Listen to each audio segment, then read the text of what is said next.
pouco de léxico, porque não é minha especialidade, certo? Eu sou formado em letras, mas a minha área é de tradução, estudos de tradução. Eu não mexo com essa parte de literatura, apesar de ter sido professor de literatura de escolas regulares, que foi quando eu quase enlouqueci. Mas aí eu gosto de fazer essa parte de um pouco de léxico, porque, por exemplo, se vocês forem parar para pensar em crítica de terror e de gótico e de horror de alguns anos atrás, de décadas atrás, ou até mesmo se vocês voltarem para a época dessas autoras, o pessoal ignorava porque justamente eles não tinham léxico. Quando eles iam comparar, por exemplo, se seria Frankenstein da Mary Shelley, você vai comparar com o quê? Se você nunca leu nada naquele estilo, se você não faz ideia do que é aquilo. Então, você é, você precisa de um pouco de léxico. Então, eu vou compartilhar aqui a minha tela com vocês e depois eu também mando esse slide para vocês, tá certo? Então, vejam aí se vocês conseguem enxergar a minha tela. Tá vindo. Perfeito. Sim. Então, bora lá. Deixa eu ampliar aqui. Ampliou aí? Não. Não, saiu. Não ampliou, né? Deixa eu tentar de novo. E vou soltar o gato. O gato quer sair.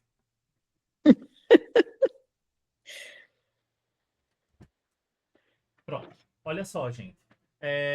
Então, o que eu quero passar de informação para vocês? É coisa rápida, eu só preciso de uns 10 minutinhos para comentar aqui o que eu vou comentar. Fala, Noemi. Noemi, boa noite. Noemi levantou a mão. Eu abri aqui o chat. Eu acho que ela Noemi levantou a mão sem querer. É minha mãe. Sem querer? Acho que ela achou que era tipo um emoji de reação. Que legal. Perfeito, perfeito. Então vamos lá. Foi sim. Beleza. Foi por engano, sim. Tudo bem, Noemi. Mas tá muito legal, tô participando aqui com vocês timidamente primeiro, mas nas próximas eu participo mais daí. Massa. Obrigada. Perfeito. Até. Vamos lá. Então, gente, olha só. Eu vou conversar um pouquinho sobre gótico feminino, um pouquinho sobre transgressão, e aí a gente entra no Elas Mordem propriamente dito, certo?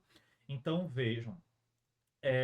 Quando a gente para pensar no contexto do gótico e no contexto que essas obras surgiram, a gente tem esses quatro grandes pilares, né? A gente tem a racionalidade, a moralidade, progresso e modernidade, e a gente tem corpo e mente imaculados. O que eu quero dizer com esses quatro pilares aí? Eu quero dizer que era isso o que estava rolando nessa literatura, que ela saiu ali depois do medievo, que entrou no iluminismo. Então, esses eram os principais pilares literários que a gente tinha na época. E aí, o gótico, ele surge justamente indo contra cada um desses, o que é maravilhoso, né? Então, contra a racionalidade, o gótico vai trazer o folclore, vai trazer a crença em espíritos, vai trazer as fábulas, vai trazer o conhecimento folk do povo. Então, vocês vão ter várias heroínas góticas. Eu gosto de chamar de heroínas porque a gente não tinha nada parecido com isso até então. Vocês vão ter várias heroínas góticas que, infelizmente, elas enlouquecem. Ou, infelizmente, elas morrem. Mas, ainda assim, elas servem a esse propósito de testar essa racionalidade que era vendida pelo movimento iluminista e pela literatura da época. Moralidade. Moralidade é o grande tchan atacado pelo gótico, né? Então a gente vai ter ele trazendo questões de transgressão sexual, de transgressão religiosa. Opa, chegou mais uma pessoa aqui. Aê, Cláudia!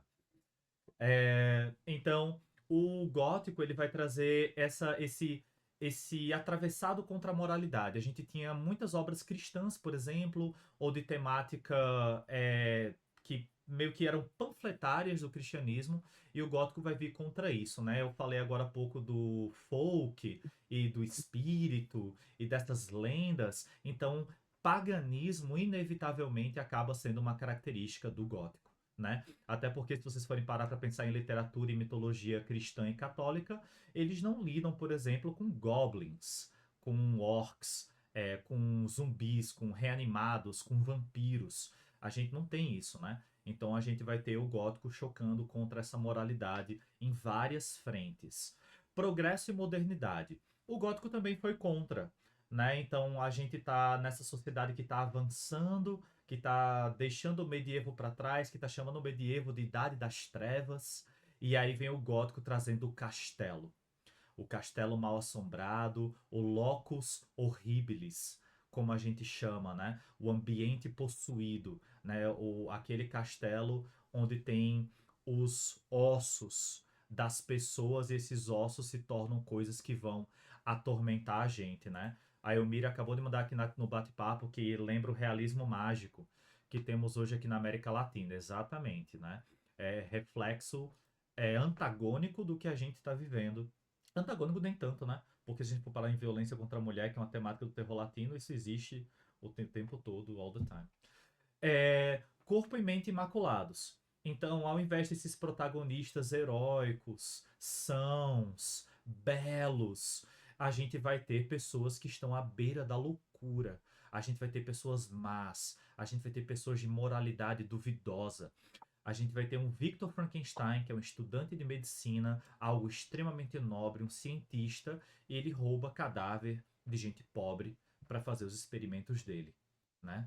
Então, por que gente pobre? Porque ele teria sido preso, né? Pouca gente pensa nisso. Se ele tivesse violando o Paternon, ali aquele cemitério na França, ele teria sido preso, gente. Ele estava pegando de valas e de cemitérios coletivos de igreja. Mari. Não, é só que na história da medicina, e de novo, como agora a gente tem, né, a questão da violência contra a mulher entrando nos nossos contos de horror, principalmente das autoras latinas e tudo isso, mas naquela época, né, nos primórdios da medicina, eles faziam exatamente isso, né? Quando você vai estudar a história da medicina, eles roubavam cadáveres mesmo.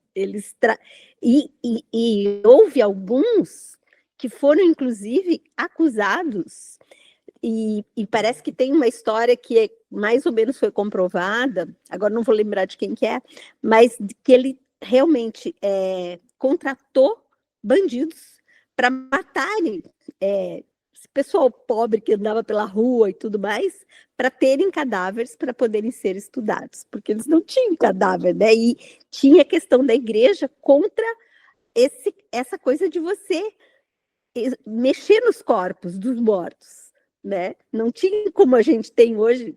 Eu estudei, quando eu fiz medicina, a gente tinha na turma de anatomia no primeiro semestre, a gente era um cadáver já mexido por turma, mas no segundo semestre, cada turma de, sei lá, 8 alunos tinha um cadáver novinho que a gente dissecava inteirinho.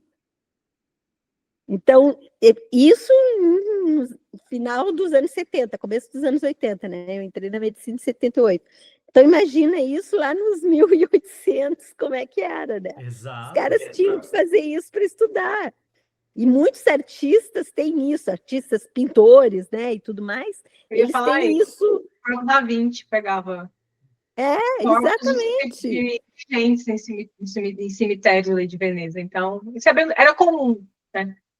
E os artistas, eles eram muito contratados pelos médicos para fazer o estudo, porque eles entendiam muito de anatomia por causa do estudo, né? Então, isso entra no gótico de uma forma também, eu acho, de crítica, né? Do que eles faziam mesmo. Com certeza, e só 2 comentários sobre isso. O primeiro é que a gente até pode fazer uma edição da mão esquerda focada nessa medicina macabra, né? Porque a gente vai ter desde do roubo de cadáveres nos 1700 e 1800 até experimentos envolvendo populações pretas nos Estados Unidos, né? A gente na Alemanha. Muito pano para manga. Eu não ia mencionar a Alemanha, porque mencionar a Alemanha quando a gente pensa em experimentos e violência contra minorias aqui entre aspas, né? É batata. Então, vamos deixar de lado. Bom, e o segundo comentário que eu ia fazer é que tem um museu, Mari. Eu não sei se você viu o novo livro que a gente lançou da Larissa Prado, que é o Salto da Aranha, e a gente fez uma parceria com o Rijksmuseum de Amsterdã. Eles têm uma Eu vi. coleção, né? Eles têm uma coleção de medicina de desenhos feitos dos 1700 e a gente usou alguns nos capítulos da Não, Larissa. Foi super aliás, legal. aliás, eu escrevi lá, eu fiquei absolutamente de cara com esse livro, porque a Muito capa tá legal. lindíssima, maravilhosa, e os desenhos dentro, assim, são uma Ficou coisa bem legal. É, maravilhosa. E aí, gente, só para fechar então essa parte do gótico, aí a gente, alguns estudiosos, algumas correntes vão chamar isso então de imagético negativo. Então, o imagético positivo vai ser essas relações comuns, fé, religiosidade, amor, ciúme. O imagético negativo vai ser o irracional, o imoral. Não é à toa que existia essa crítica de que o gótico geraria leitores depravados. Né? Até hoje a gente tem um pouco disso, né? Se você gosta de terror, de body horror, de Terrifier, você é o primo esquisito, né? As pessoas não querem te chamar para o jantar. Não precisa descer não, fica aí no seu quarto. Porque você, até hoje, né, o terror ele tem essa característica muito de exclusão, de Os menor. párias, né? Somos os párias. Né? É uma Exato. delícia ser assim. Exatamente. O establishment, né, ele tem horror ao horror, né? Se você for parar pra pensar que O Exorcista, que é um filme extremamente machista, é um filme que foi quase criado para desafiar a segunda onda do feminismo, ele foi o primeiro a ganhar um Oscar, né? O filme que tem uma mulher solteira que tem uma filha possuída, entre aspas, que só 2 homens podem resolver o problema dessa filha. Enfim, mas um dia a gente tira para conversar sobre O Exorcista. Então, voltando. Vou adorar. Dá muito pano pra manga. E aí, gente, quando a gente pensa em gótico feminino, né? Eu gosto muito dessa frase da Anne Chagirati. Ela fala, não porque foi escrita por mulheres, mas porque destacam os horrores de gênero que estruturam o amadurecimento de suas heroínas para expor o trauma do cotidiano para as mulheres. Então, o gótico feminino, ele não é gótico feminino porque ele foi escrito por mulheres, embora elas tenham tido uma participação imensa, mas é porque o gótico feminino traz essas questões, traz toda a desgraça cotidiana, a coletividade de traumas às quais esse segmento da população foi submetido, né? Então a gente vai ter o gótico feminino italiano, que ele vai versar sobre um tipo específico de violência contra a mulher. A gente vai ter o gótico feminino britânico, que vai focar sobre um outro tipo, frequentemente sobre papéis de vida privada e papéis de vida pública.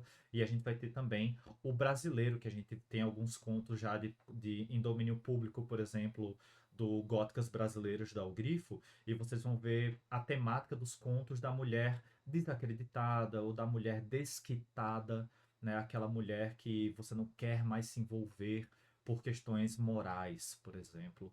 Enfim. Então, a página virou a catarse, né, para esses escritos e para essas críticas sociais. A gente, inclusive, vai ver 2 raros homens aliados a essa situação na época.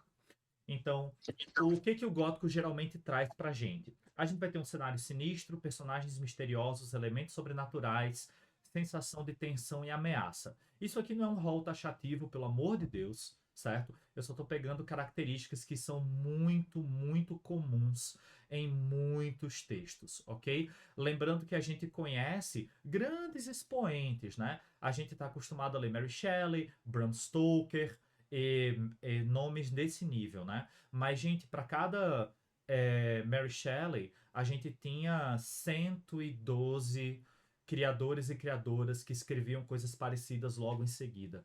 Ainda mais quando vocês pegam um livro que teve tanta projeção como, por exemplo, Frankenstein, né? Eu não sei se vocês sabem, mas o Frankenstein chegou num ponto... a Elmira falou que pensa em uma atmosfera gótica, exato. A atmosfera e gótico, né? Uma característica do gótico, inclusive, é o exagero. Eu não coloquei aqui porque é uma característica que é literária, que não é temática, mas o gótico ele tem esse exagero de trazer as camadas, os castelos e a atmosfera e as violências, né? Ele quer sobrecarregar o leitor, né? Ninguém escreve um romance, um conto gótico para te deixar bem, né? É para te fazer miserável, né? Para você sentir um pouquinho do que esse pessoal sentiu, que é maravilhoso. Eu prefiro, eu acho a tristeza, inclusive, algo muito mais poderoso do que a felicidade quando a gente pensa em potência narrativa. Mas, voltando. Então, a gente vai ter essas características aqui. O que eu estava falando do Frankenstein, ele chegou a um ponto tão absurdo que estava tendo a questão do final da escravidão, né? Dos povos escravizados na época em que o romance saiu. E vocês vão ter o Frankenstein muito associado ao escravo preto africano, né? No livro ele é um cara muito grande.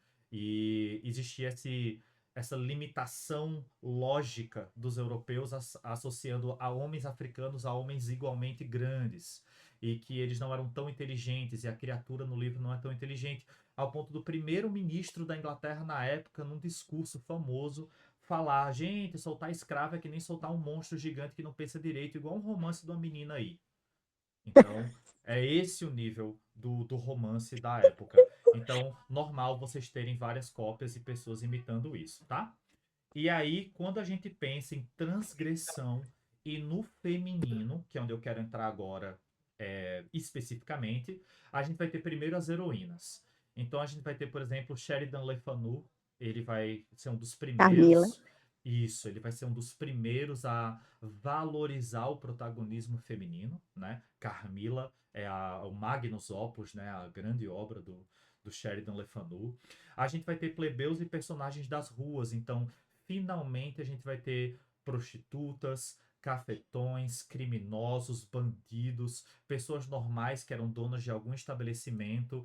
E percebam como é interessante. O público vai gostar porque eles vão se reconhecer. Imagina o choque de pela primeira vez você pegar um conto que não tem um cavaleiro com uma armadura que você nunca vai vestir, passeando por terras que você nunca vai visitar, comendo comidas que você nunca vai provar. Então você vai estar pela primeira vez lidando com algo muito mais real, muito mais próximo da sua realidade, daí a conexão muito maior do público da época com o gótico e até hoje, né? Representativo. Exatamente. Fora outras questões que a gente vai falar já já. Trauma. Então, o trauma é uma força motriz muito potente do gótico. A gente vai ter Mary Shelley, por exemplo, quase que fazendo uma dissertação sobre todos os traumas dela em Frankenstein. E a gente vai ter o Bram Stoker fazendo a mesma coisa, a gente vai ter o Arthur Machen fazendo a mesma coisa, a gente vai entrar mais nisso, mas a catalisação, a catarse do trauma através da escrita vai ser uma característica muito importante, e a gente tem isso muito, muito, muito claramente no Elas Mordem, principalmente no conto da Clemence Hussman, né? E no Carne Doce também, a gente vai discutir isso já já. E Cautionary Tale. Cautionary Tale, não sei se vocês conhecem a expressão, é o que é uma história que avisa para se não fazer algo. Tipo, você faz uma historinha para não mexer com veneno. E aí, no final, o personagem morre envenenado. Aí, ó, é um Cautionary Tale, não mexe com veneno. Só que o gótico se apropria do Cautionary Tale e faz algo muito inteligente. Ele vira, por exemplo, um aviso para a nova mulher. A nova mulher é a mulher que está ali no pré-feminismo, no final dos 1800, e ele está avisando: olhe, nova mulher, se você for muito inteligente, eles vão abrir o seu cérebro e cortar para tentar invocar um deus, que é o caso do grande deus Pan, do Arthur Machen. Olha, se você for muito questionadora, talvez o monstro que o seu marido criou vai te matar na sua noite de núpcias, como acontece com a noiva do Victor Frankenstein. Então, no Elas Mordem, no conto da Clemence, tem muito disso, né? A Alva Pelle, ela é quase um aviso do que você não deveria ser. Você não deveria ser autônoma, você não deveria se vestir como um homem, você não deveria caçar, porque vai dar merda, vai ter um fanático religioso maluco que vai tentar te matar, né? Eu poderia estar descrevendo o Brasil de 2024. Mas vamos lá. Gente, e aí para finalizar, eu quero só comentar rapidinho sobre o monstruoso, né? Então, o monstruoso, como eu sou linguista e adoro essas frescuras de idiomas, né? Monstro vem de mostrem no latim, que significa exibir, avisar, né? Por isso que monstro e mostrar tem o mesmo núcleo, certo? E o monstro, ele acaba sendo isso, ele acaba sendo um grande aviso, né? Seja o Bram Stoker com o vampiro dele, né? O Drácula, ele tem duas grandes vertentes interpretativas. Uma delas é que ele é a corrupção da mulher da classe média, porque ele que transforma a Lucy num vampiro. E quando a Lucy vira vampira, ela não fica... a galera não tem medo dela porque ela é uma vampira. A galera tem medo dela porque ela quer transar. porque ela é sensual, porque ela seduz. Então, ele é essa corrupção da mulher da classe média. Ao mesmo tempo, ele também é uma alegoria queer, né? Porque o Bram Stoker era um homem queer, que era amigo de um homem queer, que era o Oscar Wilde. Quando o Oscar Wilde é preso por ser homossexual, ele casa com a ex do Oscar Wilde, né? Ele faz cartas para os jornais criticando a homoafetividade, tentando se proteger, apesar de hoje a gente já ter toneladas de cartas dele de amor se declarando, por exemplo, para o americano Walt Whitman, e a gente vai ter o Bram Stoker criando essa criatura que ela só existe nas sombras, ela só sai à noite, ela só pode fazer o que ela faz escondida, né? Então isso é uma grande alegoria queer. E o grande Deus Pan do Machen é brilhante, né? O Machen, ele critica muito essa visão da era vitoriana de que a mulher era emocional e ela tinha contato com o oculto, enquanto o homem era racional. Aí o Machen chega e fala: não, querido, a mulher não é racional porque vocês não deixam ela ir para a escola, porque ela não pode entrar na academia. E ele mostra isso com essas mulheres sendo levadas para o campo e o Dr. Raymond, que é quem conduz os experimentos, dizendo lá, ó, e elas não precisam estudar nada. É para elas ficarem no campo, brincando no campo. E aí essas mulheres vão ficar lá sem contato nenhum com essa racionalidade, né? Vocês percebem que ele não chega a ter um viés feminista, uma crítica firme, mas ele já está arranhando, né? Ele já está defendendo que a gente está tendo um imaginário completamente errôneo sobre a mulher. Pronto, gente. Essa era a encheção de saco que eu queria trazer para vocês de abertura, certo? E aí a gente entra agora e eu vou ficar calado, eu vou deixar a Larissa falar também. Muito obrigado. Ok? E eu vou passar os slides para vocês e aí a gente vai conversando ao longo do Paranauê. Ok? Pronto. Terminei. Maravilhoso, Vai. maravilhoso. A gente vai entrar nele agora, né? No Elas Mordem. Depois dessa introdução, eu tô meio zonza. Mas, assim, vamos conduzir aqui como uma conversa. Quem quiser ir falando, acrescentando comentários, só levantar a mão aqui e falar. Então, Elas Mordem, como bem colocou o Fernando, na minha concepção, o que acontece? Deixa eu me organizar meu raciocínio. Elas Mordem fala, basicamente, sobre essa questão de emancipação feminina. É como eu entendo. Por quê?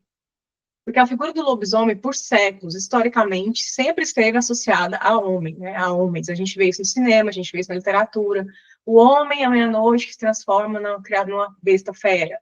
O homem e tal atacou o vilarejo. Então, tem esse terror em torno da figura masculina. Naquele material complementar, tem um texto lá sobre essa questão do masculino, da figura masculina, relacionada ao lobisomem, que traz isso muito claro. Assim. Então, a gente conhece popularmente que o lobisomem está atrelado ao homem. Até a própria, eu vou me arriscar aqui com o linguista na sala, mas a etimologia de lobisomem é do fato do lobo com o homem, né? Então, e não se pensa muito sobre essa questão da fera interna nas mulheres. E por que isso é intencional? Porque a mulher não pode ter nenhum tipo de fera interna. É como se ela não tivesse nem o direito, né? E isso também descaracteriza ela enquanto um animal, um ser humano, né? Então, a gente sempre traz, na literatura tradicional, clássica, a mulher, geralmente, os personagens femininos, naquele posto de ou é uma mocinha, ou ela é puritana, ou quando ela começa a sair desses estereótipos criados na literatura clássica, ela começa a ser a problemática, a monstruosa. Então, o lobisomem relacionado com a mulher aqui nesse e-book, principalmente nessas duas histórias, para mim é muito claro que fala sobre essa questão dessa nova mulher que o Fernando já trouxe lá no começo da fala dele. Uma nova mulher que está se emancipando, que está se mostrando e que está se entregando aos seus instintos primitivos, que é essa figura da besta fera. Quando eu comentei do Mulheres que Correm com o Lobo, quando eu lembrei desse livro, depois de ler o e-book, é justamente porque a Clarissa, nesse livro, ela traz muito essa ode a essa mulher selvagem, ou seja, esse espírito feminino que por décadas e décadas e séculos foi reprimido, foi sufocado e foi apagado, né? Então, assim, nós, enquanto mulheres, a gente tem uma educação, a educação para repressão, para você se reprimir. Então, assim, você não pode falar alto, você tem que falar baixo, você tem que se comportar, você não pode se dar ao deleite dos seus instintos de fera, como isso é muito posto aos homens, né? A gente vê isso muito, essa questão do macho, que é o alfa, fez, aconteceu, ele é o líder, ele é aquele que resolve as coisas assim, como que mata a cobra e mostra o pau, esse é o homem, é assim que ele tem que ser, esse é o mito do macho alfa. O mito do macho alfa, que também é muito prejudicial aos homens, inclusive.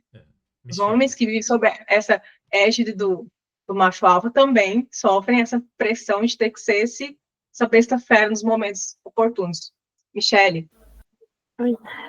Então, eu não consegui terminar de reler, que eu já tinha lido, mas eu estava relendo hoje, eu li a parte que o menininho lá, o Roy, ele se machuca, e aí ele pega e começa a chorar, porque é uma criança de 2, 3 aninhos, e aí ele pega e fala que fica com vergonha, porque ele está chorando, porque ele via que os outros homens que ele admirava, que era forte, que era alto, não chorava.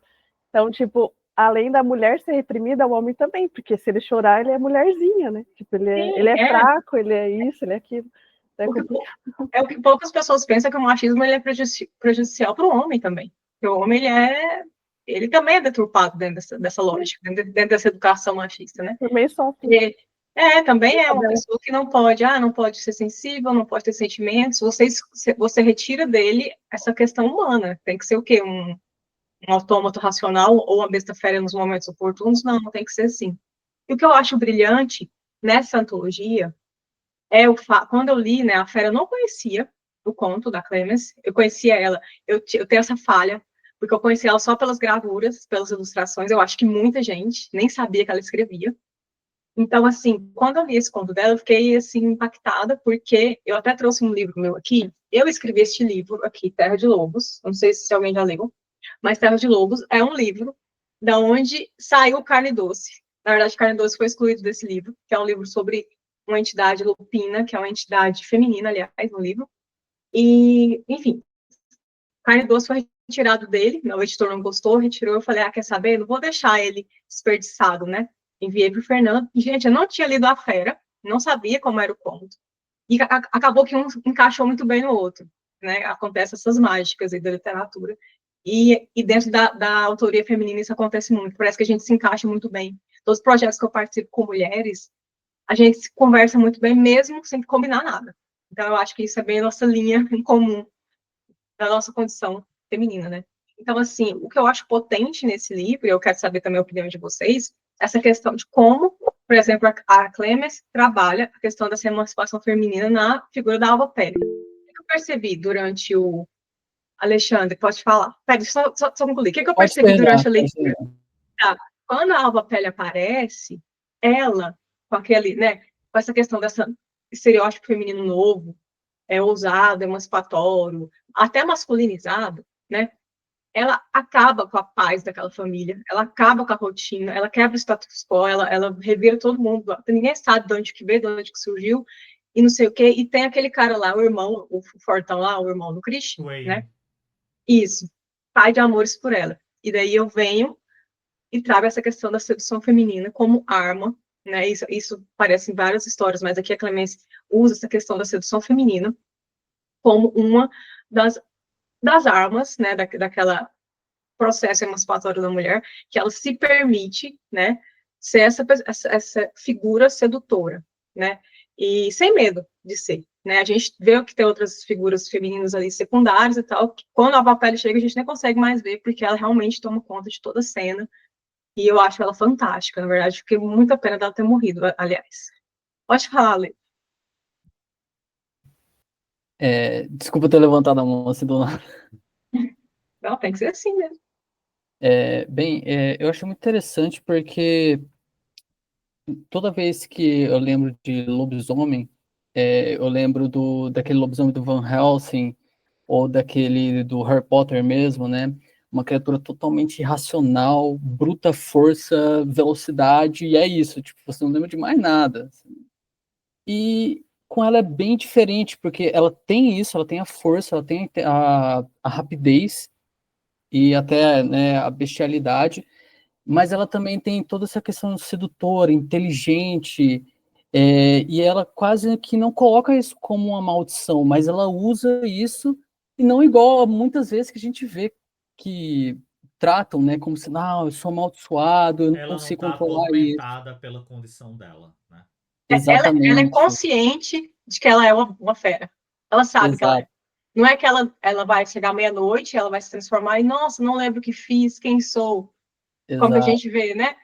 A alva Uhum, fera, ela tem consciência de que ela é uma loba. E ela tem essa consciência. Coisa que os outros em volta não têm, né? Então, só o Christian lá que o Fernando trouxe muito claramente com essa questão, esse peso, né? O cristão, o cristianismo vem uhum, tentar alertar a gente, é o mal, é uma licantropa e tal, ela se transforma, mas a alma falecida tranquila. Então, ela, tanto que tem uma cena maravilhosa ali, lá pelos fins do conto, que outros lobos normais, sem ser transformados e tal, eles seguem ela, né, como se ela fosse a líder uhum. daqueles animais, assim, eu acho essa alegoria muito bonita, porque ela tá ali correndo e os lobos também atrás, ela tem um trabalho visual, assim, de escrita visual muito intenso, eu acho muito bonito, eu acho muito bonito isso também, que a natureza, em volta da alva pele, ela se conflui com ela conversa com ela, então ela não tem medo de ser um lobo, e também não nega, ela é consciente da condição dela, né, e chega ali naquela casa, sabendo que em algum momento ela vai se tornar aquela fera. E é interessante que quando ela vai se tornar aquela fera, ela se afasta, né? Ela se afasta dessa família. Não é que ela vai ali para matar né, e se alimentar, ela simplesmente se afasta. Mas o Christian que vai atrás e tudo mais. Samara. A Samara. Eu aproveitei que você tocou nesse assunto, porque é um dos destaques para mim dos dois contos, tanto do seu quanto da Clemency, porque para mim é uma alegoria muito bonita do que é o patriarcado, né? Então, quando a gente pensa literariamente uma definição, sei lá, um conceito para patriarcado, é você domesticar, controlar aquilo que é selvagem, aquilo que é incontrolável ao homem, né? Não é à toa que o homem vai controlar as mulheres e a natureza através da agricultura.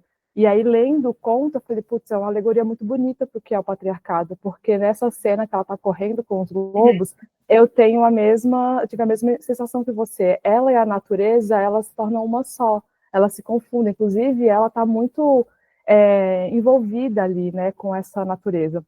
Inclusive no seu conto, né, porque a consciência da tua personagem, eu penso que ela entende muito bem o que é controlar os seus instintos, né?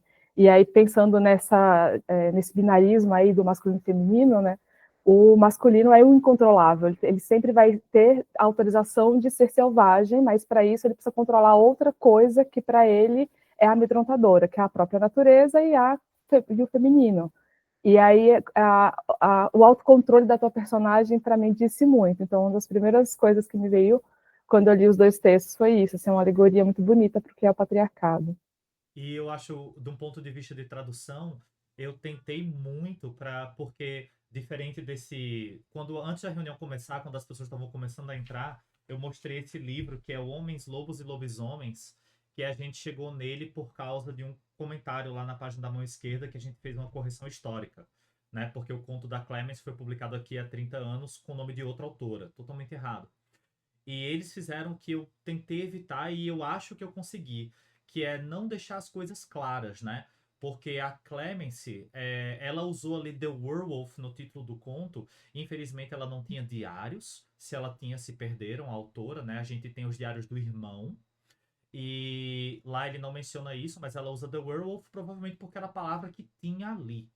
E aí eu que decidi trocar por A Fera no título, justamente porque eu não queria deixar claro logo de cara que era um lobisomem, nem tampouco deixar claro de tentar enganar que era um lobisomem homem. Então, daí eu ter escolhido A Fera, porque a palavra ainda tem esse aspecto feminino. E nessa edição aqui, eles optaram por traduzir o nome dela, que o nome dela é White Fell, eles optaram por traduzir como Loba Branca. Então, Já entrega aqui. entregar muito facilmente. Então, eu preferi Alva Pele, porque Alva Pele, de fato, tá focando ali na roupa que ela tá usando. E aí, se aquilo vai virar um negócio caótico, e a outra decisão também foi remover lobisomem do conto. Porque o Christian fica, ela é um lobisomem. Aí eu mudo pra licantropa, né? Licantropa ou lupina, para justamente tentar encontrar. Porque se a gente não insistir, aí a gente fica nessa terminologia masculina para sempre. Sim, eu E acho. Importante. E outro comentário é que alguns teóricos discutem o fato de que tanto a Clemence quanto o irmão eram pessoas queer. Uhum. Eles nunca tiveram companheiros, eles moraram juntos até os 90 anos de idade, quando a Clemence morreu e depois o Lawrence morreu. E aí tem as cartas do Lawrence que não indicam nenhum tipo de relacionamento romântico. Eles podiam até mesmo ser aquelas pessoas que não têm nenhum tipo de interesse romântico em nada. Uhum. Mas é curioso porque a Clemence, ela tem nuances muito interessantes. Então, o Selwyn, quando ele vê a Alva Pele, ele vê que ela é forte, que ela é sinistra, ele quer ser dominado por ela, né? Ele vai pôr esse pulso forte aí, eu queria que esse pulso forte me pegasse. Você vê que ele tem desejos ali, né? Que ele quer ser subjugado. É muito curioso. Isso são nuances que a gente não está acostumado quando a gente para pensar no texto dos 1800. Uhum.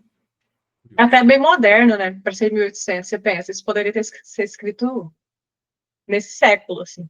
A Elmira levantou a mão, Elmira, né? Foi. Será que ela vai falar que ela disse que estava doente? Ou ela vai digitar? Deixa eu ver aqui no chat. Não, digitou não. Ela digitou Lobos Mulher. Mari. A Mari.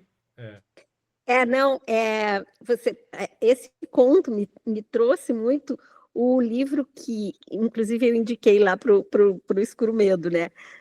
Para a gente ler, que é o quarto de Blood Chamber, da Angela Carter, né? Onde ela faz essa mistura também, né? Tem um conto que é a menina do Chapéu Vermelho, que inclusive virou filme com a Amanda Seyfried, que o Chapeuzinho Vermelho, na verdade, ela se torna a fera, né? Perfeito. E ela tem um conto, a Angela Carter, nesse livro, ela tem um conto que ela mistura o lobisomem e uma espécie de vampiro lobisomem.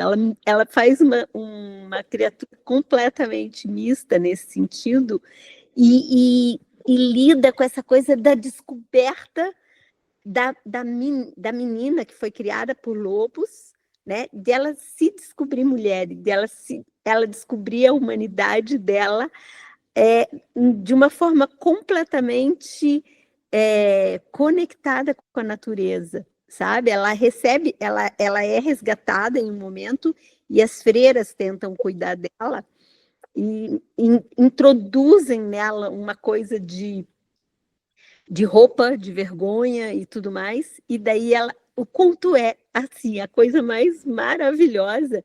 E isso que você está falando, Larissa, é justamente, né? Essa mulher, ela escreveu lá em 1800, esse conto que a Angela Carter vai reescrever, vai usar esses elementos, ela vai usar agora, no século XX, né? E assim, de uma maneira muito inovadora, muito, porque ela traz toda uma questão, ela já vai trazendo mesmo essa discussão, né? De que assim, o homem que sabe que ele tem dentro dele, né? Que isso que você fala do homem tem o lado incontrolável, mas esse lado incontrolável, ele não só ele é permitido, como ele né? Ele é separado. O homem é o homem bom, mas ele tem um lado escuro dele, que é fera, e que é da natureza dele, ninguém pode fazer nada. Mas a mulher não, a mulher tem que reprimir, né? Que é o que a Clarissa fala no Mulher que Corre com os Lobos. A mulher tem que reprimir tudo isso, e ao mesmo tempo ela fala também de como esse homem, né? Como esse homúnculo, que ela chama às vezes, ou como esse ser que representa muito o intelecto da gente, né? Porque o intelecto, ele é realmente completamente na mulher, ele foi dominado, ele foi calado, ele foi reprimido e ele foi não permitido durante muito tempo, né? Então, o intelecto e entanto que ela faz toda essa psicologia junguiana, o intelecto é muito ligado com o ego, né? E aí ele é totalmente um fruto do meio, e ele tem que ser totalmente dominado pelo meio, pela cultura, por tudo isso. Enquanto que a parte fera, a parte loba da mulher, ela é muito mais livre, ela é muito mais instinto, ela é muito mais imaginação, ela é muito mais criatividade. Então, eu super concordo com isso que você fala e concordo também com o que a Samara, né, que falou de como nas duas mulheres, nos dois contos, que o teu é a mesma coisa, né? Ela consegue dar vazão a esse lado fera dela, né? Que ela ficou durante todo um tempo dominada, domesticada, e aí agora ela está dizendo, não, agora eu não vou mais lá, agora vocês se cuidem. Eu acho interessante isso que você coloca, Mária, porque eu fiquei pensando, é como se o lobo do homem fosse esse lobo selvagem mesmo, né, assim, de instintos e tal, e a mulher, ela passa por uma domesticação, como se ela fosse esse lobo da casa, porque o espaço doméstico é o espaço reservado às mulheres, desde sempre, né, e a alva-pele, ela vem da floresta, e ela invade um espaço doméstico. Então, aí também eu não tinha me atentado a esse tipo de pensamento quando estava lendo, mas essa questão dos ambientes também, nos contos, histórias, também não é algo casual. Em literatura feminina, eu aprendi que nada é casual, mesmo que a gente faça de forma inconsciente, a gente não faz de forma casual. Porque quando ela traz a alva-pele para um ambiente doméstico, que ali é uma família, tá na frente de uma lareira, está reunido dentro de uma casa, ela invade um espaço doméstico, que é o espaço onde a mulher foi domesticada, silenciada e criada, né? E traz o que vem da floresta, né? Selvagem, o que vem de fora. Outra coisa muito interessante, eu não sei se foi só eu que percebi, ou se alguém também teve esse insight, foi naquela cena que o Christian, que é veloz, tem as pernas longas e tudo mais, quando ele começa a disputar a corrida com a alva-pele. Para mim, isso é muito sintomático desse feminismo latente na Clemence. Que ali, para mim, é muito sintomático também de que a mulher e o homem correm de igual para igual. Eles têm a mesma velocidade. Tanto que muitas vezes a alva-pele passava na frente, por quê? Porque ela deu vazão para essa mulher selvagem, domesticada, e que quando ela quer correr, ela corre mais do que essa figura desse homem que já era tão veloz, conhecido por ser rápido, conhecido por ser... Então, isso para mim ficou muito...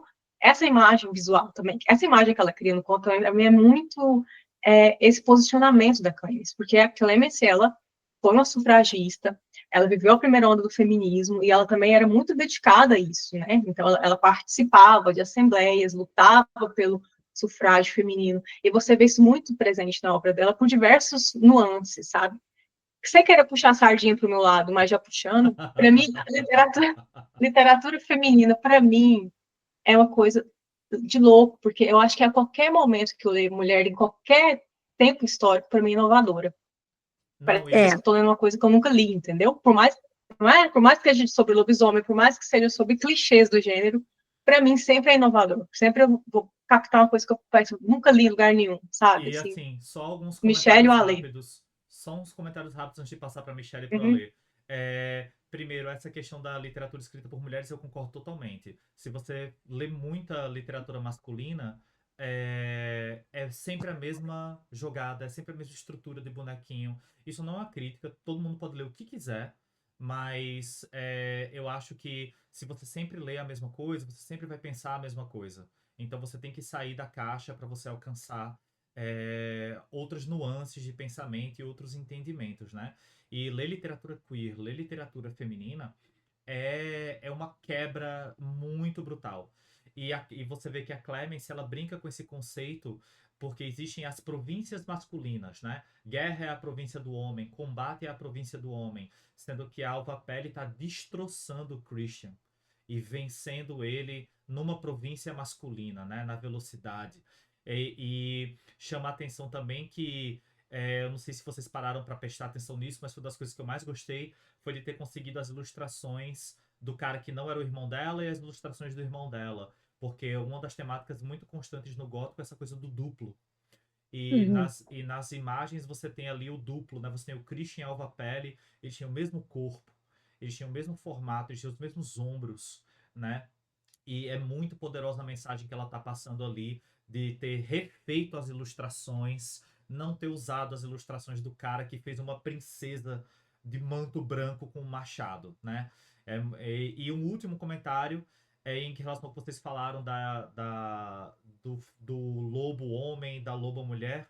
Isso isso vem muito da nomenclatura monstruoso feminino. Se vocês pararem para pensar nisso, a gente não fala o monstruoso masculino. Por quê? Porque nós já somos monstros. A gente mata, estupra e violenta o tempo inteiro. Então a gente não precisa falar o monstruoso masculino, né? Agora, para o feminino a gente precisa. A gente é o monstruoso feminino, né? Inclusive tem quem goste e quem não goste do termo dentro da literatura feminista. Porque dá muito pano para manga, né? Você pode ter uma interpretação tão boa quanto ruim disso, né? Não seria só melhor falar o feminino, e o feminino tem essas nuances, ou não, a gente tem que salientar porque o feminino tem esse poder monstruoso. Enfim, só comentando aqui. Vai, Michele.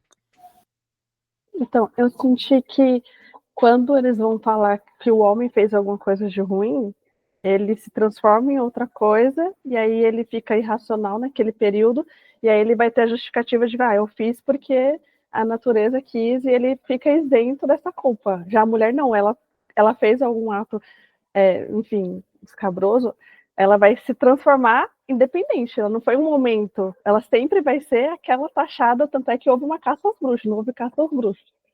Sempre vai ser, ela se transformou numa vez, já era, ela fez um pecado, cometeu um pecado, já era, ela já é a fera que ela vai ter que ser caçada eternamente. Não tem mais essa cisão. Ale. Bem, com toda essa nossa conversa aqui, inclusive lembrando do Carne Doce, eu não lembro bem agora o nome do personagem do marido lá que morreu. Odair. Odair. Mas como, lembrando assim do conto, ele era bravo e enfrentava várias coisas assim, meio que por medo do que era a personagem, de que ele sentia que existia alguma coisa ali, alguma fera, esse tipo de coisa. Porque a loba, né, ou a fera que seria da mulher, quando vai saindo ali da casca, né, incomoda o homem, o cara, ou causa admiração eterna, assim, de uma forma, uau, coisa de outro mundo, e esse tipo de coisa. Então, toda essa conversa é muito interessante, principalmente na questão do Carne Doce, que coloca muito esse incômodo, e no caso do incômodo do Christian, né? Tamara. Ai, demorei aqui. Larissa, para dizer que eu fiquei em surto quando, logo no começo, você coloca sobre a culpa feminina, assim, o quanto que ela está lidando. E aí eu li umas 3 vezes. A primeira vez eu falei, nossa, mas ela está com culpa, será que é culpa, será que não é? E eu sou professora universitária e educadora social, trabalho na política de assistência com criança, adolescente, famílias vítimas de violência. E aí a gente lida muito com essa questão da culpa feminina. E aí a primeira vez que eu li seu conto, a gente estava num processo formativo bem complexo aqui na Zona Sul de São Paulo, pensando em alguns equipamentos que atendem mulheres em situação de violência, e essa era uma temática. E aí, como diz você, né, parece que nada é coincidência, quando coisas são escritas e pensadas por mulheres, eu falei, gente, vocês precisam ler o conto junto comigo, e aí eu levei o seu conto para uma discussão de equipe, né, eu supervisiono uma equipe de trabalhadores em da assistência, e aí foi muito bacana porque a gente foi ponderar o quanto que essa personagem do seu conto, ela tem uma outra forma de dar vazão a essa culpa feminina, né? E no fim das contas, assim, acaba que a gente ficou em êxtase com o que ela fez, né? Com a possibilidade de ela ter feito, assim. Então, gera uma discussão muito massa nesse sentido, né? Porque a culpa é um sentimento muito complexo de uma sociedade judaica cristã, né? E nós, mulheres, enfim, os corpos feminizantes, enfim, carregam esse fardo da culpa, inclusive de parecer triste, de fazer uma performance da tristeza, do compadecimento. E aí foi muito interessante porque discutir com essas trabalhadoras um conto fez com que elas olhassem para as mulheres que elas estavam atendendo de outra forma, porque houve um estranhamento de um grupo de trabalhadoras, porque havia 3 mulheres nesse grupo que elas conduzem que não estavam arrependidas, né? Não sentiam arrependimento pelo crime que, enfim, elas cometeram um crime. E aí achei que foi muito bacana, porque o teu conto fez com que as trabalhadoras olhassem de uma outra perspectiva essas mulheres, né? Ah, que maravilha ouvir isso, porque eu fico até emocionada, sabe? Porque a culpa é um fardo feminino, historicamente, colocado nos nossos ombros, porque você... Gente, eu tô emocionada realmente com essa fala do Samar, mas assim, essa semana, eu acho que semana passada, não sei, eu estava conversando com o Fernando sobre uma pesquisa que ele está, né, traduzindo e tal, a questão das mulheres, feminino. encarceramento feminino, e como essas mulheres nesse estado de encarceramento, quando cometem um crime, elas são abandonadas pela família, pela sociedade, imediatamente. Então, o peso de uma condenação para uma mulher que comete o crime é muito maior do que para um homem. Porque homens recebem mais visitas íntimas, homens recebem visitas de pessoas que vão ver todo... Tipo assim, ele faz as saidinhas dele, ele tem para onde voltar. Quando a mulher comete um crime, ela é para sempre condenada, por mais que ela cumpra a pena e saia. Então, socialmente, ela vai ser condenada, pela família, ela vai ser condenada, e por ela mesma, né? Então, assim, para mim é muito... E não só nesse conto, em várias obras minhas, a questão da culpa feminina, ela está muito presente, porque eu mesmo carrego muitas culpas comigo. Nunca matei ninguém ainda, só nas histórias, mas assim, ainda. Mas assim, eu carrego muita culpa, principalmente por ser um escritor de terror, às vezes, também, sabe? Assim, será que eu tô pesando muito a mão? Será que... Enfim, a minha vida inteira eu fui muito, assim, olhada torto, porque, nossa, uma mulher fazendo isso, uma mulher gostando daquilo, eu sempre gostei de coisas muito masculinas, né? Cresci com o irmão mais velho, então eu meio que peguei manias dele. Então, assim, para mim sempre essa culpa de, nossa, eu não sou suficientemente feminina, não sou suficientemente boa, não sou suficientemente doce, nem suficientemente carinhosa. Escolhi não ter filhos, não vou ser mãe. Então, sabe, é um acúmulo de culpas que a gente vai carregando, que são culpas femininas, né? Porque quando você coloca um homem na vivência de um homem, existe culpa, existe, mas é outras formas de culpa, totalmente diferente do que é colocado nos ombros femininos. Então, assim, a fala da Samara, a conversa que eu tive com o Fernando, e o que eu tenho feito na literatura, não só em Carne Doce, mas em todas as outras histórias, faz eu ter a certeza que eu estou pelo caminho certo, por mais que por toda a minha vida tenha o meu olhado torto. Vou fazer mulheres que matam, mulheres que não se importam, que estão vazando para os sentimentos, mulheres que são monstruosas, mulheres, enfim, de todos os tipos, sabe? Então, para mim, isso é muito válido, muito mesmo. E você para pensar em o quanto de catarse foi para Clemence, né? Porque parte do conto foi escrito com ela presa, né? Presa porque estava advogando pelo voto, né? Feminino, né? Exato. E é muito frustrante quando você para pensar em tudo isso, né? E é porque ela ainda é uma mulher branca. Eu acho que se ela fosse uma mulher preta, ela tinha morrido. Eles tinham enforcado ela em algum lugar. E tchau, a sufragista. Teria sido algo assim. É muito surreal, né? As camadas de culpa, de tratamento social. E para mim o mais assustador foi o que eu coloquei lá no e-book, que a gente vê a Larissa 128 anos depois conectando com a Clemence, né? Porque a gente tá igual, né? A gente tá igual. Eu brinco com a Larissa, um bastidor aqui para vocês. Eu brinco com a Larissa com a quantidade de autores. E eu espero que Bruno e a Lê, que estão aí, que são meninos também, não se incomodem com o que eu vou falar. A quantidade de autores que mandam mensagem para a mão esquerda, que perguntam se podem publicar pela mão esquerda, e a gente fala que não tem espaço, que não é ali, que não é, que seja lá por onde for, que você for publicar, não é o nosso projeto. E as pessoas ficam com ódio. A gente vê gente sendo atacada na internet e xingada, a gente acha que é brincadeira, mas é real. A galera realmente se sente frustrada ao ponto de perder as estribeiras e bloquear a editora, parar de seguir, xingar. É muito curioso. Mas ao mesmo tempo é importante, porque como eu falei, né, de você ler coisas diferentes, né? Gente, imagina quantas vezes, eu não vou digitar agora no Google Acadêmico, mas imagina quantas vezes o autor X já foi citado. Quantas vezes, cara, já foi recomendado, quantas vezes já foi estudado. Então, né? Beleza, vão ter editoras, milhares, dezenas que vão continuar fazendo isso, mas a gente não. Mari. É uma pergunta que não tem nada a ver, mas que me caiu a ficha agora, só para saber. O nome da editora, A Mão Esquerda, tem alguma coisa a ver com o livro da Le Guin? Não, da Le Guin não. O mão esquerda, ela vem do ocultismo, porque existe o caminho da mão esquerda e o caminho da mão direita. O caminho da mão direita é o caminho mais conservador, da magia boa, tranquila, e o caminho da mão esquerda é o do satanismo, da transgressão. Então eu achei que combinava melhor, que a gente combinava melhor com a mão esquerda. Mas me lembra o The A Dark mão esquerda da escuridão. a mão esquerda da escuridão, que é Isso. maravilhoso, né? E o símbolo é uma mão da glória, que reza a lenda que se você cortar a mão de um enforcado e passar cera nela e acender os dedos, abre qualquer porta para você. Então o símbolo é a mão da glória. A gente tentou organizar de um jeito que refletisse o nosso intuito, né? Porque a gente quer entrar à força, né? Essa é a meta. Com o pé na porta. Eu tenho uma amiga aqui em Berlim que fala exatamente isso. Exatamente. Que a mulher, e assim, tudo que vai contra o patriarcado, o status quo e tudo isso, a gente não pode entrar pedindo licenças. A gente tem que entrar com o pé na porta. Exatamente. Tem uma citação aqui do Mulheres que Correm com Lobos. Eu vou ler, que é rapidinho. Fernando, você não leu ainda, né? Não, eu acho li ainda. Eu vou compartilhar porque eu acho linda. E tem tudo a ver com tudo que a gente falou aqui. Eu tenho essa edição aqui, eu acho que é mais antiga. É a minha. Agora. É a sua, é antiguinha, né? É a minha, de 95, quando eu ganhei esse livro.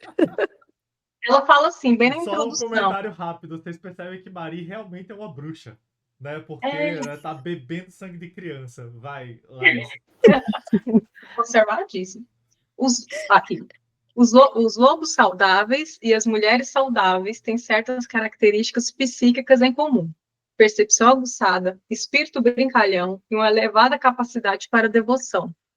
Os lobos e as mulheres são gregários, por natureza, curiosos, dotados de grande resistência e força. São profundamente intuitivos e têm grande preocupação com seus filhotes, seu parceiro e sua matilha. Têm experiência em se adaptar às circunstâncias em constante mutação. Têm uma determinação feroz e extrema coragem. No entanto, as duas espécies foram perseguidas e acossadas, sendo-lhes falsamente atribuído o fato de serem trapaceiros e vorazes, excessivamente agressivos e de terem menor valor do que seus detratores. Foram alvo daqueles que preferiram arrasar as matas virgens, bem como os arredores selvagens da psique, erradicando o que fosse instintivo, sem deixar que dele restasse nenhum sinal. A atividade predatória contra os lobos e contra as mulheres, por parte daqueles que não os compreendem, é de uma semelhança surpreendente. Então, é isso que a gente estava falando. Eu acredito que parte dessa misoginia que a gente vive é o fato de que, primeiro, os homens se sentem ameaçados pelas mulheres, principalmente no século XXI. A misoginia ela aumentou muito, assim. É lógico que existe, desde a época da Clemens, século XIX, século XVIII, sempre existiu misoginia, sempre existiu. Mas a gente está vivendo um momento histórico que ela é muito descarada, assim. Sabe? Parece que tem clubinhos de homens que se reúnem para tramar mortes de mulheres. Então, assim, isso tá muito descarado, né? Antigamente era mais disfarçado, tudo mais. Hoje a gente sabia menos. Ou sabia menos. Mas, assim, o que eu quero dizer é que quanto mais independente, quanto mais a gente se descobre, quanto mais consciência que a gente tem do nosso lobo interno, da lobo interna, mais incomoda, mais cria medo. O medo que esses homens sentem é esse medo relacionado muito ao que ele não conhece, ao que ele não compreende. Então, ele se sente ameaçado, não todos, mas a maioria. Se sente ameaçado no seu lugar de privilégio. Que é óbvio que quem domina a história não vai querer perder ela para ninguém, ou dividi-la, né? Então, eu acredito que livros como Elas Mordem, contos como da Clemens, contos como da Larissa Prato, vou falar em terceira pessoa, para ter um distanciamento muito aqui. Bem. Contos como da Daniela, da Elmira, Samara, Michele, da Mari, de todo mundo que escreve aqui, eles precisam existir, porque é o que eu falo, gente. Eu falo aqui, eu falo no coletivo que eu participo feminino, eu falo em todo lugar que eu vou. A escrita feminina é um ato de resistência. Enquanto existir, a gente tem que escrever, né? E publicar. Porque não adianta você escrever e guardar seu diário com chave. E publicar, porque esses espaços que a gente ocupa hoje, a Clemens lutava por isso, Mary Shelley lutou por isso, a gente vem lutando por isso, não é um espaço que a gente merece porque os homens permitiram a gente fazer isso, deram espaço, não, a gente pode e deve dividir esse espaço com eles. Eu não falo nem uma questão de, tem que existir só escrita feminina, não. A gente tem que compartilhar esse espaço que a gente nunca compartilhou com eles, entendeu? É por isso que eu levanto bandeira, as pessoas falam assim, Larissa escreve terror feminista. Nunca falei que escrevo, mas me deram essa missão, esse rótulo, essa missão. E se é assim, vai ser. Já passei por muita coisa na minha trajetória de escritora, já fui feita de muito de trouxa por editores homens, já ouvi muita coisa de editores homens, e eu não desisti, sabe por quê? Porque a minha força do meu ódio faz eu continuar escrevendo. E esse ódio eu relaciono a essa mulher aqui, selvagem, que a Clarice traz. A gente fala de ódio, mas é na questão selvagem mesmo, né?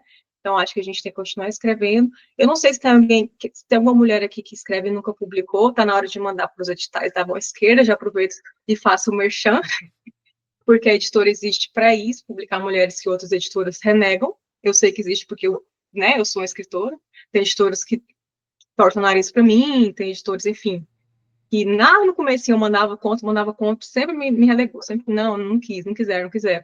E hoje em dia, já vieram atrás de mim, eu falei não, com muito prazer. Então, assim, a gente tem que continuar trilhando esse caminho, que eu acho é um caminho de resistência mesmo, a gente nunca vai ser fácil, nunca.